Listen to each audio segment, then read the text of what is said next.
And welcome to another session here at Quick Fix Golf. Here's your host, Bobby Lopez, along with my partner here, Darren DeMelli. And we've got on the line tonight, Michael Wray. And you're no longer with the Austin Golf Institute, right? You're on your own. Yeah, I'm on my own. We had a facility for a while in Austin, and I'm doing things on my own. I actually got hired to work down in San Antonio. Austin and San Antonio, as you know, are really close to each other. But I actually was in Austin today working with several players. But yeah, I'm on my own and still doing a ton of golf work. Darren, you may know Joe Mayo. Oh, okay. Yeah, of course. The maestro. Yeah, so TrackMan maestro. So he actually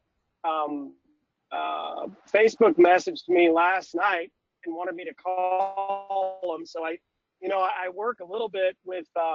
I'm kind of a little bit of a Bette Midler. I'm a wind beneath your wings. I consult with Frank Novelo, and a lot of the ammunition that he uses against Brandel Chambly is my stuff. And so, I kind of work, for example, Darren, do you remember when Cameron Champ, that really long amateur that played at Texas A&M, was close to the lead at the U.S. Open last year? Oh, yeah, sure. Yeah. So Cameron, he was famous. He was hitting, 400-yard drives in the golf tournament, right? And they did a little, Brandel did a little pressure session on him, and he couldn't understand how there was zero pressure on his back foot at the top of the backswing, and there was zero pressure on his front foot at impact. And so I had to kind of explain that to Frank so he could combat some of the stuff that Brandel was saying. Yeah. So Frank was actually texting me while they were live on the U.S. Open broadcast while Brandel was doing his piece on Cameron Champ, because Cameron now works with Sean Foley down at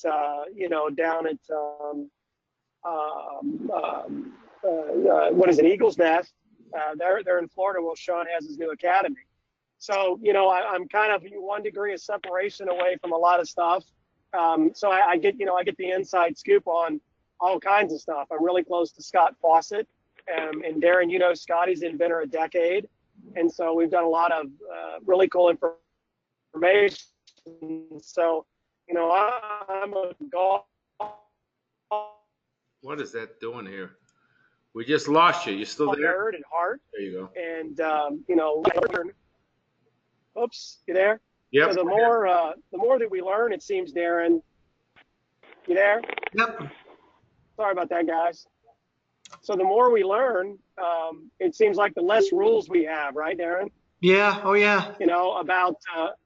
So it's really been fascinating the last 3 or 4 years, the information that's coming out and shattering all the old wives' tales. It's no more left arm straight, keep your head down. Yeah. In fact, if you look at Brooks Koepka, he's got a bent left arm at impact. If you go back and, and so does Spieth and so does Fowler, and Westwood did for a while. And, what about keep your head down? And, look at Dustin Johnson. He's got his eyes rotated 30 degrees toward the target at impact. Yep. He doesn't even see the ball. No. And so a lot of these cows that have been around.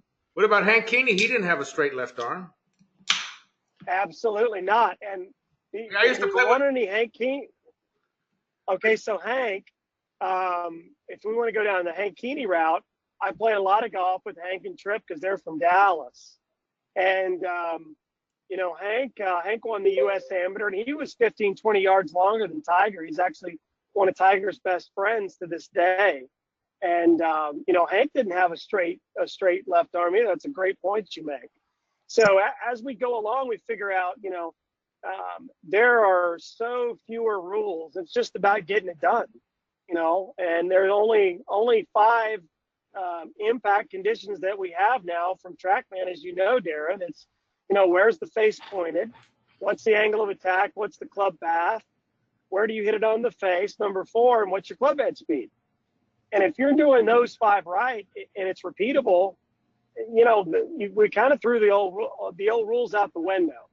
And that's what's been so fascinating about the last few years as technology has advanced. No, the old timers, I used to hang out with Calvin Pete. I know Calvin Pete when Calvin Pete was just Calvin Pete. Nobody knew who Calvin Pete was.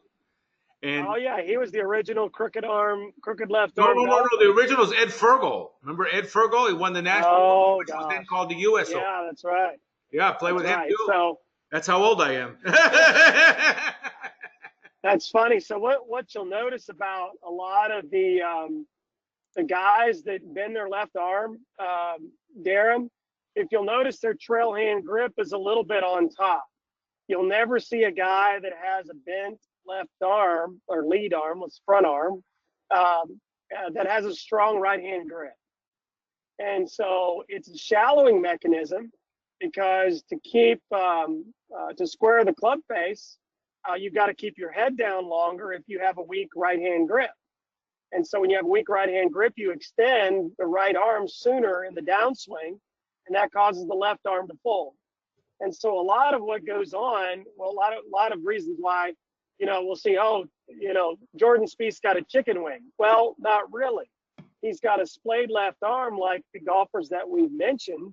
But what made Jordan hit it in the water on 12, and I talked to Jordan, I don't know, a month after that, it's because he had an excessive lateral weight shift. So you can't slide to the left and have a bent left arm. That combination doesn't work. So in golf these days, it's all about the matchups, right? Yeah. You can make a lot of stuff work if you have the correct matchups. Yeah, that's a good point. Calling it a matchup. We call it compensation, but so go ahead, give him question number one.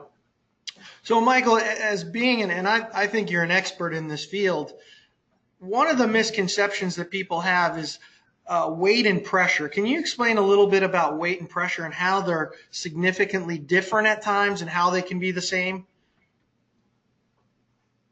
Sure. Yeah. So I'll give the example of just imagine that you're standing on one leg, okay? And the weight under, let's say it's your left foot, is the same. But if you go to jump up and down, the pressure increases as you push off the ground, but your weight hasn't changed. Does that make sense? Absolutely, yeah. Yeah. So in the golf swing, weight is about mass, about center of mass. And, the idea is you're going to have a lot of pressure shifting in your golf swing, but not necessarily weight shift.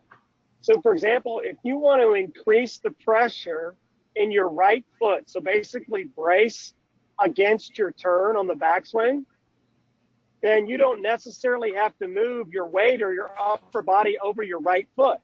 All you necessarily have to do to create pressure in your right foot and to brace against the right foot is to increase the speed of your backswing. So if you increase the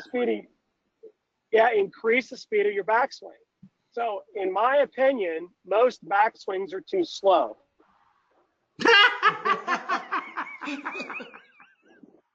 It's and we're always doing the opposite, but go ahead. Right. No. So Darren, this is another misconception. Myth, is that you have to have a slow backswing. So it's a misconception. And the reason is if you have a slow backswing, most people get pressure in their back foot by swaying to the right. Right? Okay. So what happens is when they sway to the right, because their swing is so slow, now all their weight and their pressure is on their right foot, and then they don't have time in the downswing to shift their weight back to the left, and so they come over the top. So most players whose backswing is too slow come over the top. Yeah, that makes sense. I get that. Yeah, it makes sense. I can see that. Yeah. So there's a myth that also what happens is if you're trying to swing, I've never met a golfer that wants to hit the ball shorter, right? So what happens is that if you're going to create speed on the downswing, you actually have to have some speed in the backswing so that you can have time in transition to deliver the club. What you don't want is when you get a too slow backswing, what occurs is you try to jerk it down from the top with your hands. You pull it down from the top with your hands. When you do that, it puts more pressure on your back foot, and you hit off your back foot, and typically you come over the top and hit it fat or hit a slice or both. So if you're having issues coming over the top, you may try actually speeding up your backswing. That's a tip. Well, I can see. Yeah, it's completely different. I can see you thinking, get it up and back before the chest finds out what happened. In other words, over the top of the chest turned. Well, also when you speed up your backswing, yeah, it also prevents you from swaying to the back, right? Because you're creating pressure in your back foot and balance by countering the inertia of the club that's swinging. So when you swing the club back fast, you automatically put more pressure on your right foot, which gives you better balance on the backswing. And you also create better balance because you stay centered, because you didn't have to move your weight to put more pressure on your right foot. You just sped up the backswing. So for most of the average golfers that are listening, the whole idea of weight shift, should that be happening in the backswing? No. Right, and that's what I've been saying for a long time. That's what I've been saying for a long time. Absolutely. You don't shift your weight, you shift your pressure. Right. And that's kind of the pressure shift we're trying to get to here with that question. Go to the I mean, weight shift, weight shift causes sway. Right. It causes the center of mass, your chest mainly, because that's, your center of mass, your center of gravity in your body is located somewhere between your belly button and your sternum for 95% of people. So when that piece moves laterally off the ball, you have to have time to move it back. Well, the honest truth is most people aren't athletic enough to move it back soon enough, and they end up coming over the top, Darren. Yeah, no, I think that's great information for a lot of our listeners to think about, because I can't tell you how many people come up to the range and they've got this big weight shift going on, and they're doing it because they're asking themselves to do it. Well, they've been Well, told. when they're doing it, it's because, and we put out crappy information in magazines forever. I'm convinced magazines kept instructors in business for years because they put out crappy information. Now, next question we have is different body types. How do they affect the golf swing? Oh, wow, Darren, you really teed this one up. I know. Keep it simple here. We don't need a 30-minute. We can talk forever on this. Yeah, we could talk for days on this. So here's what the net is this, is that we're learning that the unique structure of your body can dictate almost everything that you do in your golf swing. And here's an example. Okay. So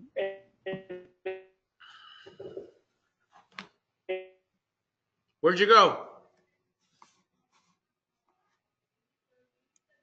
If you have short arms, Darren, in relation to your height, you're going to have somewhere around your body. If you have longer arms, like a Davis glove, for example, you're going to swing more. Okay? So, we did a measurement. We measured 126 tour players, and all we measured was the length of their forearm, okay, in relation to the length of their arm. So basically somebody that's got really short forearms, right? Yeah. So guess who had the shortest forearms on tour? Well, my guess would be Matt Kuchar, but no. Why would he? Good guess. Good guess, right? It's a good guess. I know it's not the right answer. Now these aren't. Now remember, these aren't short arms. Oh, okay, short forearms. Oh, so that would be the opposite of that. Maybe Bubba Watson. If Lee Trevino was around, it'd be Lee Trevino, because he has no forearms. Forearms, just short forearms. So what does Joe do? Well, Lee also had short arms. So we're just talking about relative to their arm length, who had the shortest forearms as a ratio of total arm length. Oh, relative to their arm. So okay, that's different. Relative to the length of their arms. So they had really long upper arms and short forearms.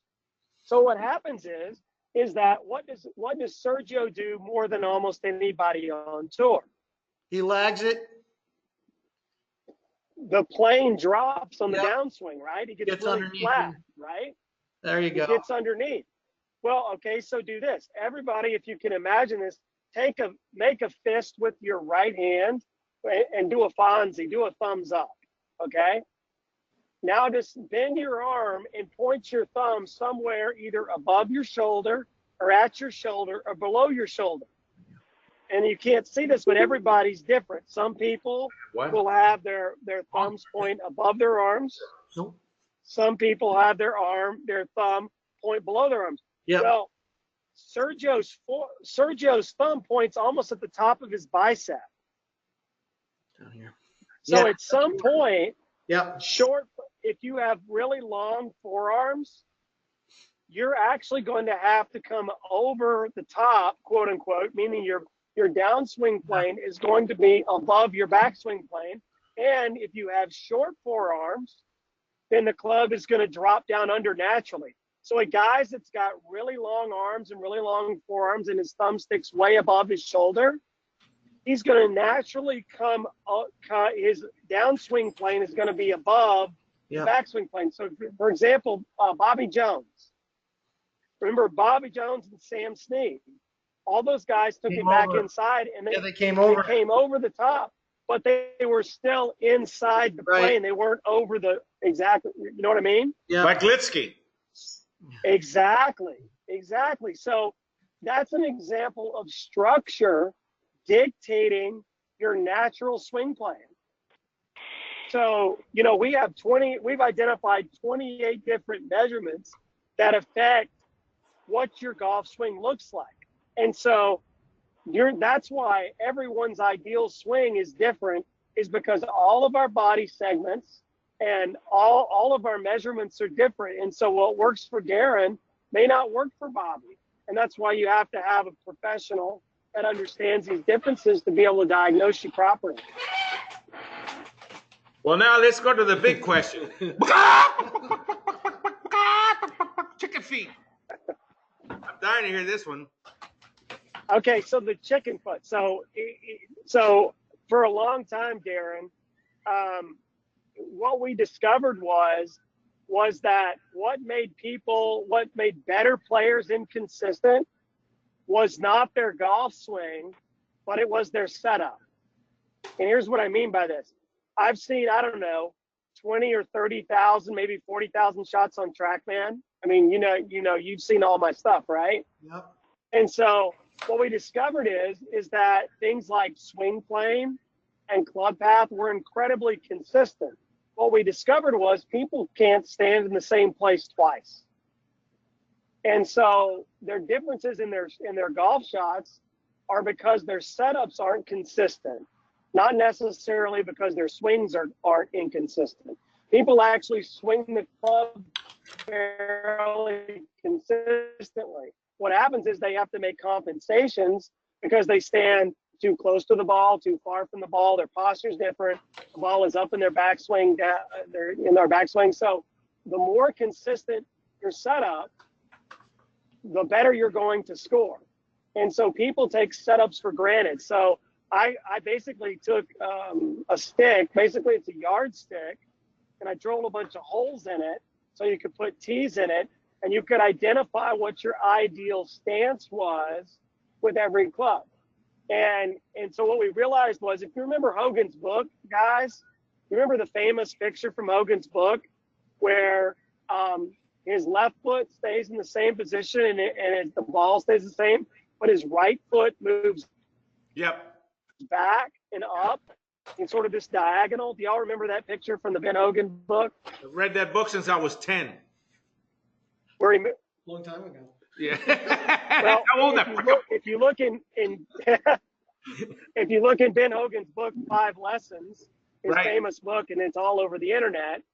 If you look at that picture of how he sets up with wedges versus woods and irons, there's a dramatic difference between how he sets up with a wedge and how he sets up with a driver. And so in my opinion, people's setups are too similar. Their wedge setup looks like their iron setup, which looks like their driver setup. And so you have to vary your setup to match the type of club that you have much more than people think.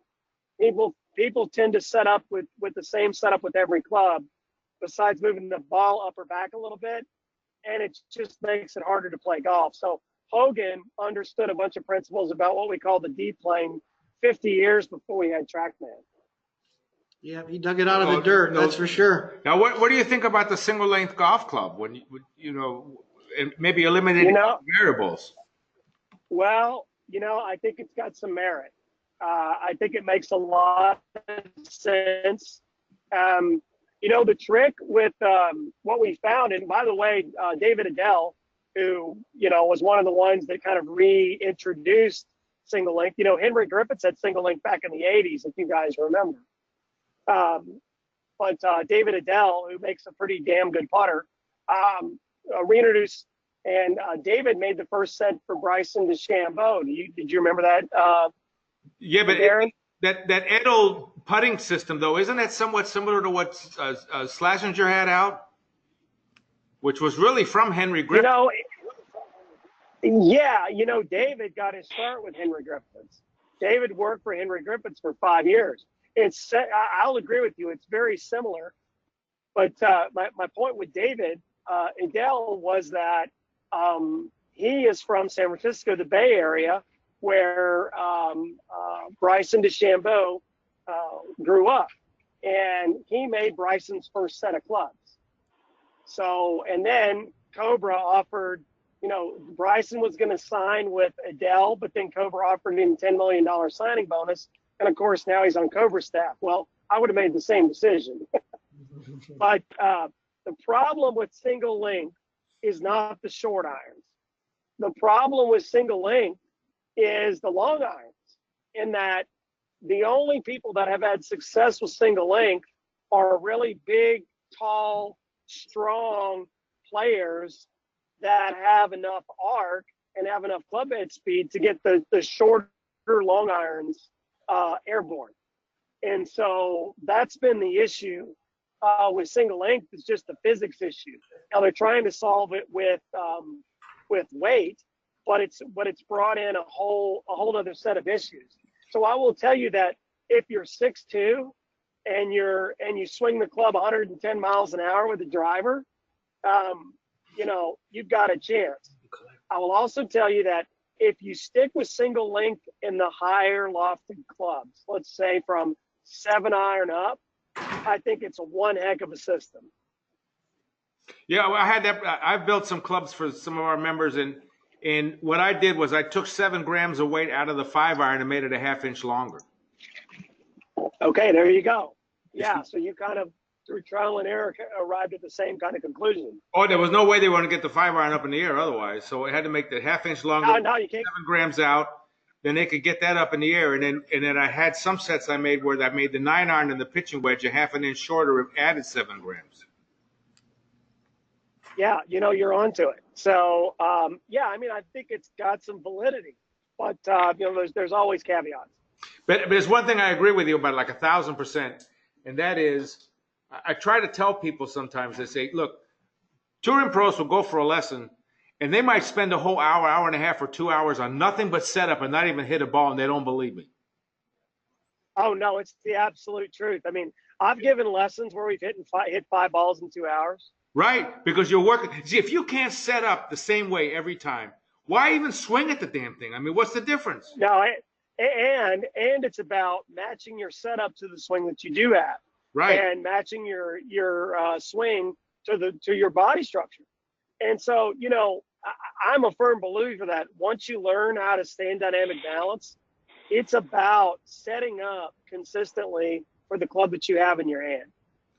So what's the chicken feet? Because I missed it. What exactly is chicken feet? So chicken feet's pretty simple. It's basically a yardstick, just like you buy at Home Depot, and it's got holes drilled in it, and it's got a shorter.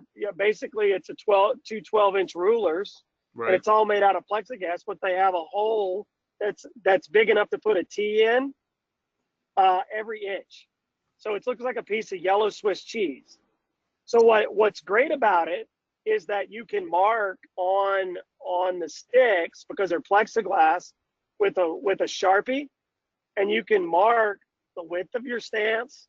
We haven't even talked about foot flare, Darren, but you and I are huge on foot flare and how it affects your rotation. Not enough time. You know, we don't have enough time.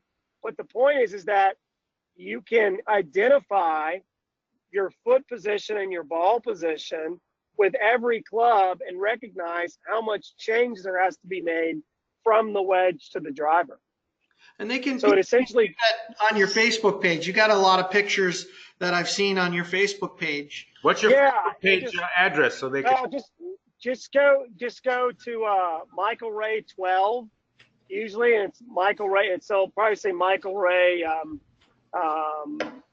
Real Estate Dad or Michael Wray Golf or something like that.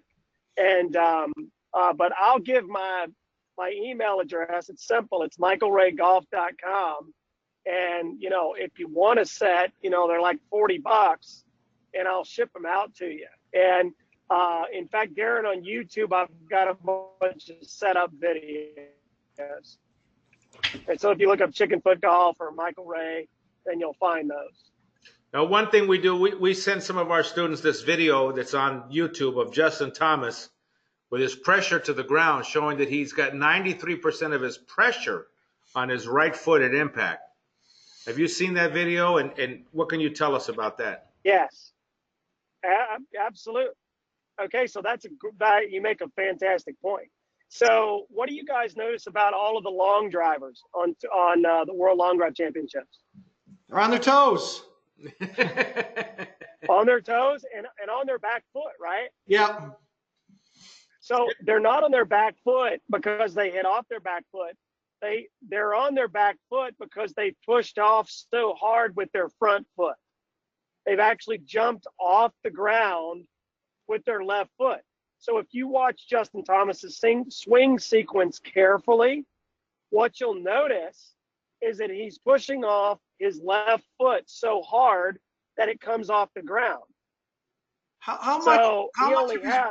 Michael, how much of that is it a 1-to-1 ratio? Is it a 2-to-1 ratio? The amount of that he's pushing versus. So again, I think the last time we measured Justin, he was pushing 250% of his body weight off the ground with his left leg. 250. So 2.5. Yeah, 2.5 times his body weight. Okay. He was still only 90 pounds. Pressure was. Well, so remember, so, you know, that night, you know, so at impact, Justin's weight, quote unquote, he may only have 30 pounds of pressure on the ground.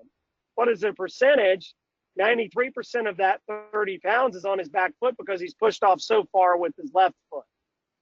So you have to kind of take it in sequence. So he's not hitting off his back foot.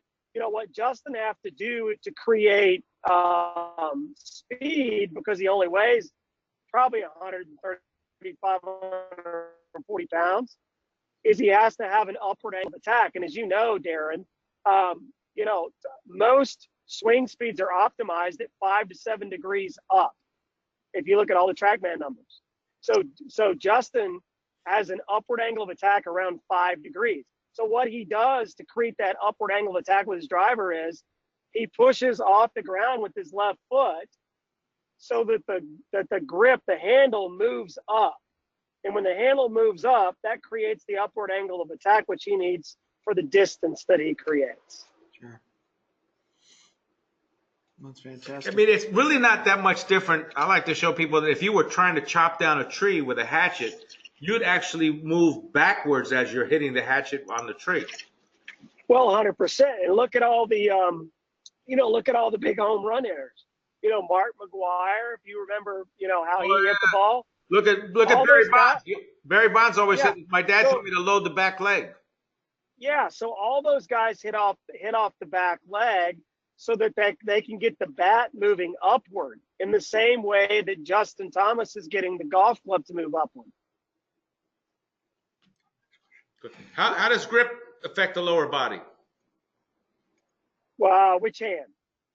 The trail hand. Trail hand. So this is another one of those another one of those points. So, for example, let's start with a strong grip. Okay, so we call it an under grip. So if you have a strong right hand, all right, and you stop turning on the downswing, what does the club face do? It shuts down. It turns, right? Yep. It goes left. Yep. So, for example, you get a player like Zach Johnson. Zach's got a really strong right-hand grip. So what does he have to do with his lower body to not hook it off the planet? He's got to use it. He's got to drive. He's got to move laterally. Yeah, he's got to rotate. I mean, look how much that Zach Johnson rotates. Yeah, he's got great. So, yeah. So if you're older, all right, and your hips can't rotate as fast as they used to, and you have a strong right hand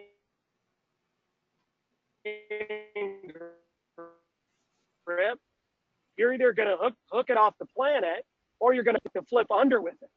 So a lot of times with older players, we actually weaken, historically we'll call it weaken the right hand, so that then they can extend the right hand more. And to help them rotate, we also flare the left foot. So for the corrections that we make for older golfers typically is we flare the left foot, we drop the right foot back, and we actually weaken the right hand. Right. That makes a lot of sense, Michael. And it's something that I'm always doing in my teaching, as you know, because a lot of my influence has come from Mike Adams, and absolutely. Tell our listeners a little bit. I've been with Mike since I was 17. Right. Tell our listeners a little bit about Mike Adams. Okay, so Mike Adams is probably the most influential golf instructor that you've never heard of. Exactly. Now I say that because he's not a retail instructor. Nope. Now if you look at the Golf Digest list and the Golf Magazine, he's number 2. Yeah, number 2 behind Hook. Okay, number two instructor in the world is PGA Teacher of the Year last year, Hall of Fame, etc.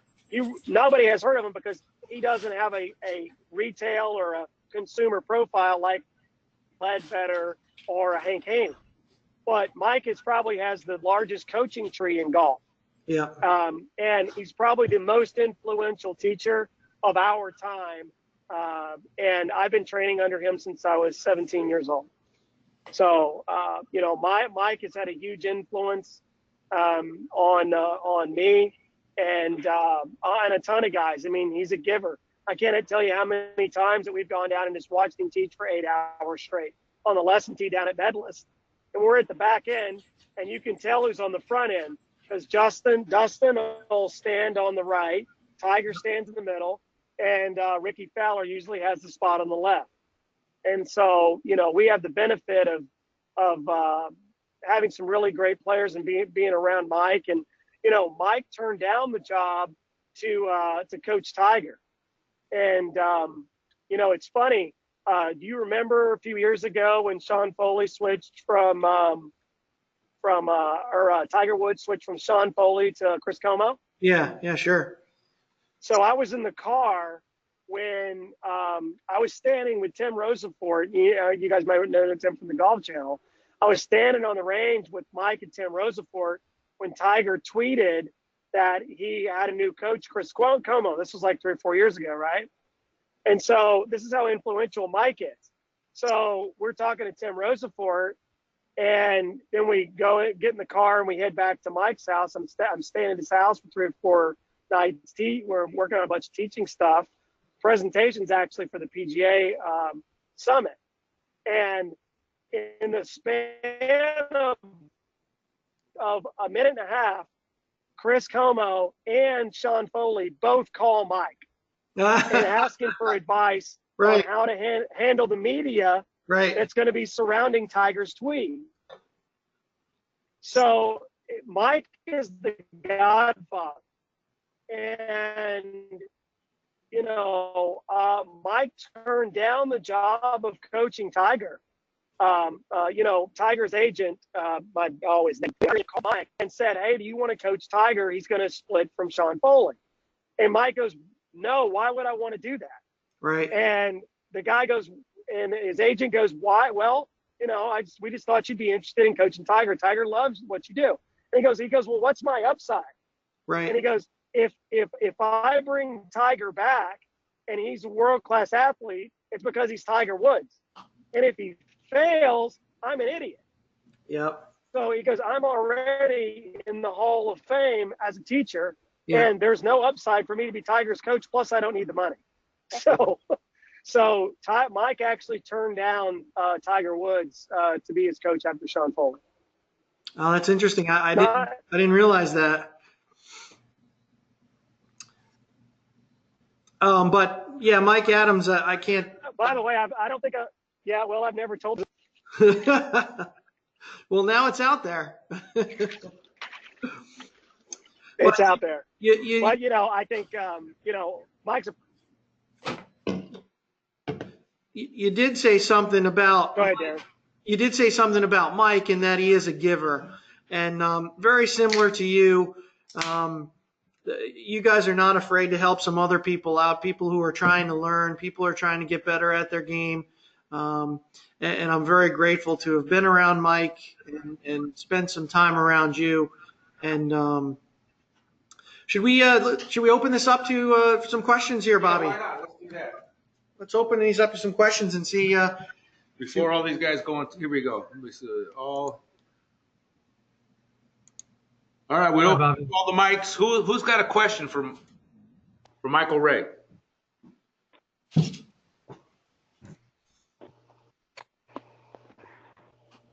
Anybody? Hi, Michael. Yeah. When you talk about Justin Thomas having 93%, that's for the driver, right? What was his percentage on his right foot be for, an iron or? Good question. Because when you see him hit an iron, it's not the crazy on the toes right foot type of thing it is with his drivers. Yeah. You make a great point, and that's because as we talked about the type of optimal strike that you need for a driver, as you know, Darren, 95% of players optimize their distance when they hit up on the ball with the driver. So typically, and with irons, it's different. The optimal strike with an iron is between 4 to 6 degrees down. And so the intention is, the handle needs to be moving differently. And so because he's with an iron or a wedge, because he's not trying to create this upward swing. What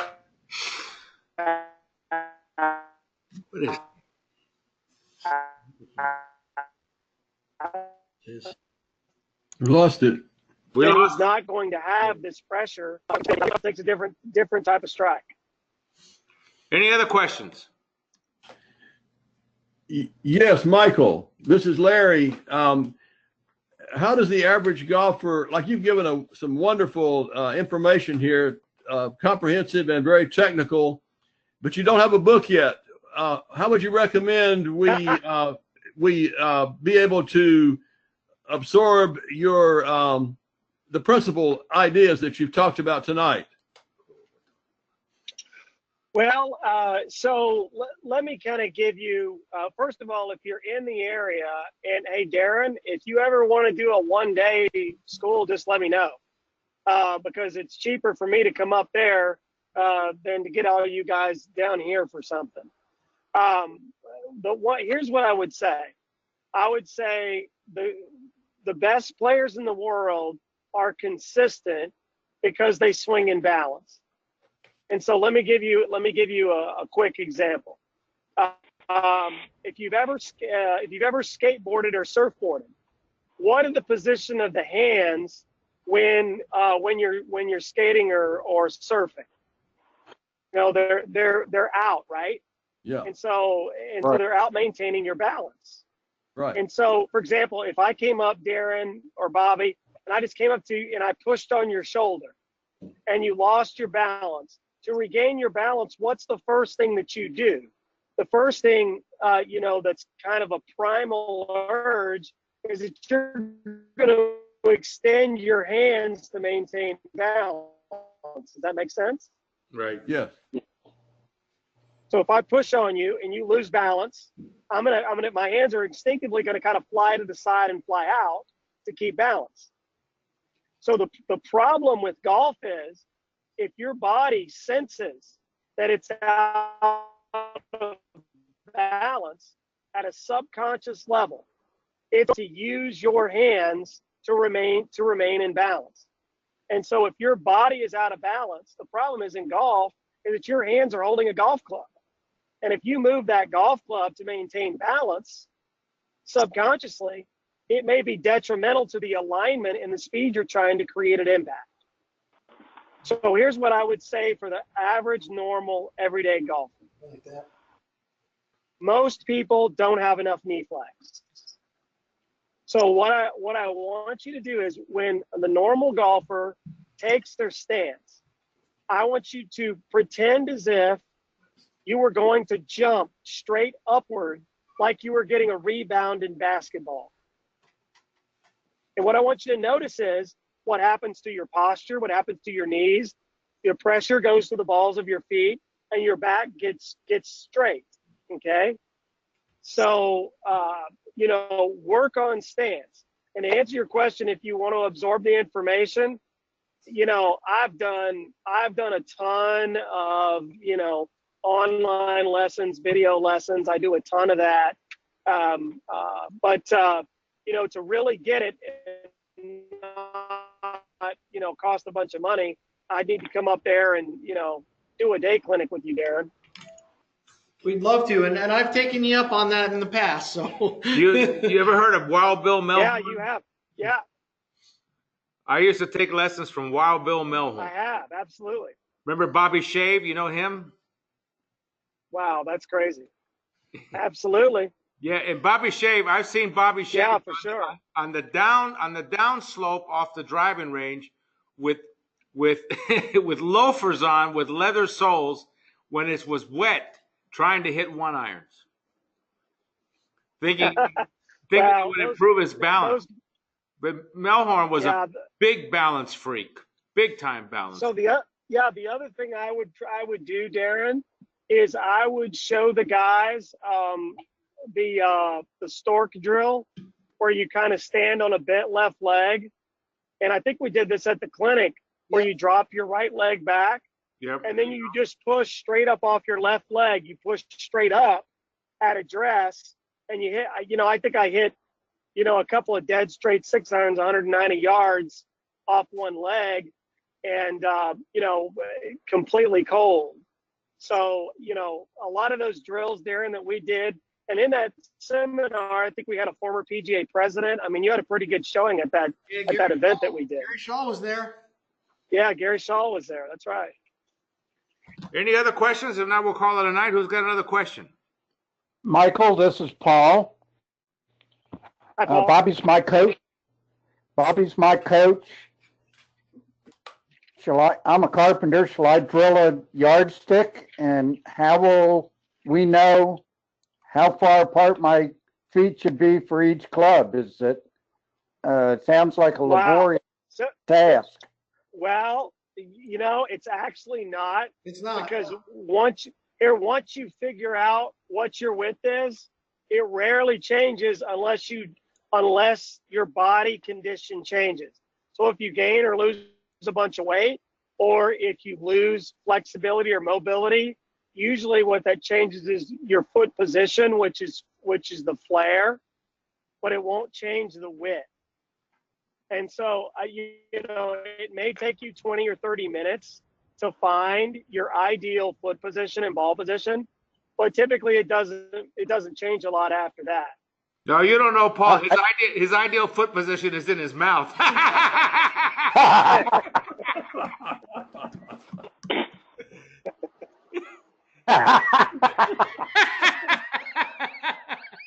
So one of the other things I would do, Darren, is most people don't understand how to pressure their left leg or how to pressure their lead leg for more distance. So put them on that single leg stork drill, but also do a drill. Most people don't extend their arms properly to match up with that push with their lead leg. So have them tee the ball about 6 inches in front of their left foot. And this is a drill that will help them understand how to extend their arms. And that's going to help them create speed in front of the ball. So, you know, those three things that, you know, set up like you're going to get a rebound, do the stork drill. And Darren, I'm sure you can demonstrate that to them off the lead leg. And then do a drill where they tee the ball 6, 8, even 12 inches in front of their left foot. And then keep it there until they hook it. And then once they start hooking it or really pulling it, then you move the ball back into position. And what I will tell you is that most people do not have the ball far enough up in their stance with a driver. Well, I agree with that one. Now, Mike has a question here. He says, do you recommend getting the book called The Laws of Golf, written by Mike Adams? That's a good question. Yes. Well, so that is, you know, that's almost required reading. Yep. But what I will say is Mike published that book with in the early 90s with another couple of guys, another couple of Hall of Famers, Dr. Jim Suddy, that was from Chicago. That was one to work together at PGA National. What I will tell you is that that'll give you the basis. Hey. But we've discovered so much since that book was written, update. But it is a fantastic book. Actually, Mike is going to be coming out with a book from along with Terry Rolls called The Golf Swing Matrix. And it's going to address, basically, Darren, it's the bioswing dynamic system. So there is a book coming out, and I'd highly recommend purchasing it when it does come out. I'm guessing it's going to come out in the fall. They're working on the drafts right now. Well, Michael, I'll tell you what, we owe you big time, buddy. We owe you big time. This was really great. There's a lot of great information, and I agree with an awful lot of it. I mean, I really do. And that one drill is a good idea. You know, I keep trying to get people to tilt back to their right side to extend their arms because they can't extend their arms because they transferred their weight to their left foot. Now they don't have any room. But I see what you're doing. You move the ball so far out to the left to where they have to extend their arms and then wean them back the other. Yeah, exactly. So that's a great thing. So you still there? Yeah, you kind of work them back the other way. And the other thing is what gives them room to extend and posture. Oops, you there? Yeah, I'm here. I may have lost you. Okay, no, so we're gives people room to extend their arm. You there? Yep, we're here. Okay, so what gives you room to extend your arms is not only getting that tilt, Bobby, but also when you push off the ground and extend the left leg and what we call posture up, when you actually stand up through the ball, that creates room.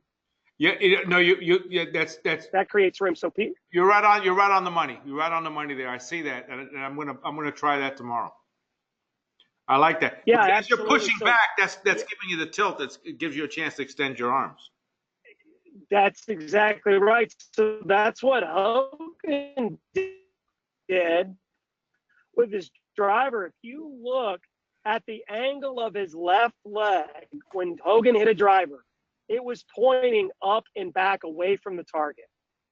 And that's what it is, rotation.